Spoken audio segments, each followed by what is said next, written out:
মরণাপন্ন শিশুর ব্যাধি মুক্তি। শ্রী শ্রী রাম ঠাকুর ও মাধব পাগলা থেকে আজকের নিবেদন, মরণাপন্ন শিশুর ব্যাধি মুক্তি। রথযাত্রার দিন গোবিন্দের পুজোর এবং ভোগের বিশেষ ব্যবস্থা করা হয়। মাধব পাগলা ভাবস্থ হইয়া পূজা করিতেছেন এবং পূজা প্রায় শেষ হইয়া আসিতেছে। মাধব পাগলার পূজার বিশেষ নিয়ম ছিল যে তাহার পুজোর সময় সাধুমা ছাড়া অন্য কেহ মন্দিরে প্রবেশ করিতে পারিবে না।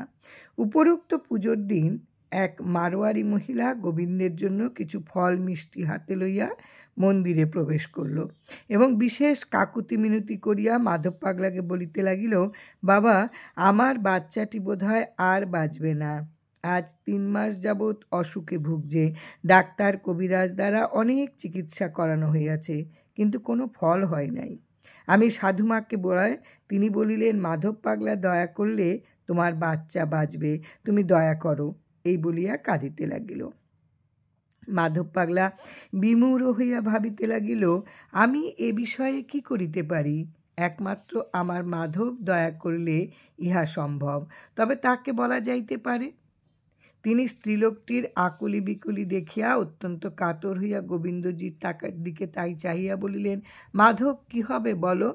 গোবিন্দ বলিলেন, আমার চরণ তুলসী এবং চরণামৃত দে, তবে রুগী ভালো হবে।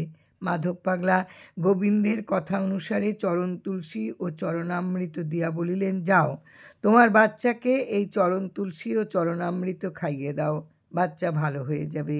এই ঘটনার পর হইতে বাচ্চা ক্রমশ ভালো হইতে লাগিল এবং স্ত্রীলোকটি একদিন গোবিন্দকে নানা উপাচারে পূজা দিয়া সাধুমার নিকট মাধব পাগলার বিশেষ প্রশংসা করিয়া গেল। জয় রাম, জয় রাম। গুরু কৃপাহি কেবলম।